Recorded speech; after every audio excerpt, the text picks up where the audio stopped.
தேமுதிக எம்எல்ஏக்கள் 6 பேர் சட்டப்பேரவையில் இருந்து இன்று ஓராண்டுக்கு நீக்கப்பட்டனர்.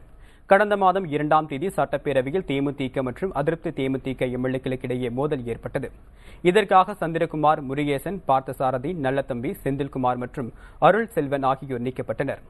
சபாநாயகர் தனபாலின் இந்த உத்தரவை எதிர்த்து தேமுதிக எம்எல்ஏக்கள் வெளிநடப்பு செய்தனர். ஜெயலலிதாவின் உத்தரவின் பேரில் எடுக்கப்பட்ட நடவடிக்கை என்று தேமுதிக எம்எல்ஏக்கள் குற்றம் சாட்டினர். அந்த 2 நிமிடம் அந்த இடத்துல அந்த வாக்குவாதம் நடைபெற்றது, இல்லை என்று சொல்லவில்லை.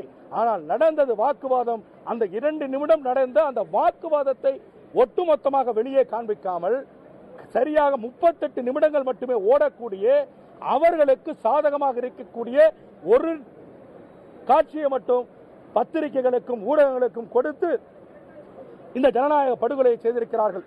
உண்மையாகவே முதலமைச்சருக்கு திராணி இருந்தால் அந்த 6 வீடியோ கேமராக்களிலும் ஒளிபரப்பப்பட்ட பதிவு செய்யப்பட்ட 2 நிமிட காட்சிகளையும் எடிட் செய்யாமல் பத்திரிகைகள் கொடுப்பதற்கு அவருக்கு தைரியம் இருக்கிறதா என்பதை இந்த நேரத்தில் நான் கேட்டுக்கொள்கிறேன்.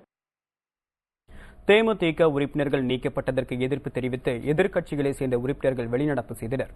சபாநாயகரின் இந்த நடவடிக்கை ஜனநாயகத்திற்கு எதிரானது என்றும் அவர்கள் கூறியுள்ளனர். 6 பேர் இன்றைக்கு சட்டமன்றத்திலிருந்து ஓராண்டுக்கு தகுதி நீக்கம் செய்யப்பட்டிருக்கார்கள். அந்த தீர்ப்பை சட்டமன்றத்திலே மறுபரிசீலனை செய்ய வேண்டும் என்று திராவிட முன்னேற்ற கழகத்தின் சார்பில் நாங்கள் எழுந்து கேட்டோம். அதுக்கு பேரவைத் தலைவர் அவர்கள் வாய்ப்பு கொடுக்கப்பட மாட்டாது என்று சொன்னார். அதன் காரணமாக திராவிட முன்னேற்ற கழகத்தை சார்ந்த நாங்கள் வெளிநடப்பு செய்திருக்கின்றோம். அந்த சட்டமன்ற உறுப்பினர் 6 பேருக்கும் இன்றைக்கு பேரவைத் தலைவரால் கொடுக்கப்பட்டிருக்கின்ற தீர்ப்பு உச்சபட்ச தீர்ப்பு. இந்த தண்டனை இதுவரை தமிழக சட்டமன்ற வரலாற்றில் வழங்கப்படாத தண்டனை. இதே போன்ற சம்பவங்கள் இதற்கு முன்பு நடந்திருக்கிறது. அப்போதும் தண்டனைகள் வழங்கப்பட்டிருக்கின்றன. இந்த தண்டனை மிக மிக அதிகமான தண்டனை. ஆகவே இதை குறைக்க வேண்டும். எம்எல்ஏக்கள் தொகுதியிலே தொடர்ந்து அவர்கள் பணியாற்றுவதற்கு அனுமதிக்கப்பட வேண்டும். இது எந்த விதத்திலும் ஏற்புடையதல்ல. இது ஒரு ஜனநாயக படுகொலையாகும். என்று சொன்னால் சட்டமன்ற உறுப்பினர்கள் நாடாளுமன்ற உறுப்பினர்களுக்கிடையே கைகலப்பு நடப்பது என்பது தமிழக சட்டமன்றத்திலே மட்டுமல்ல, இந்திய நாடாளுமன்றத்தில் நடக்கிறது.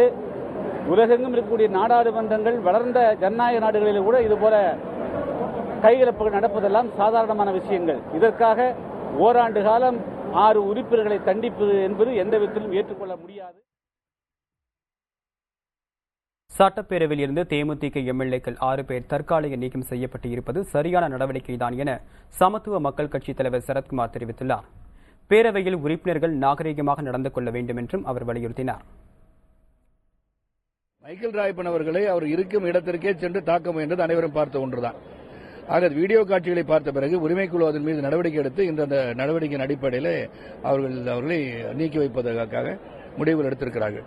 ஆக நாகரிகம் இருக்க வேண்டும், சட்டமன்றத்தில் நாகரிகம் இருக்க வேண்டியது. முதலில் நீங்கள் கடமையாற்ற வந்திருக்கிறீர்கள், கொடுத்த வாக்குறுதிகளை நிறைவேற்ற வந்திருக்கிறீர்கள். அப்படி இருக்கின்ற சூழ்நிலையிலே நாம் நம்மை பார்க்கின்றவர்கள் எப்படி நடந்து கொள்ள வேண்டும், நம் தொகுதிக்கு எப்படி உட்பட்டு வாக்குறுதிகள் நிறைவேற்ற வேண்டும் என்பது மட்டும்தான் கண்ணும் கருத்தும் இருக்க வேண்டும் ஒழிய எந்த காரியத்தை எடுத்துச் சொல்லும் போதும் கோபங்கள் வரலாம், உணர்ச்சிகள் வரலாம். அந்த உணர்ச்சியின் வெளிப்பாடு அடிதடியில் வருகின்ற அளவுக்கு சட்டமன்றம் அசிங்கப்படுத்தப்படக்கூடாது.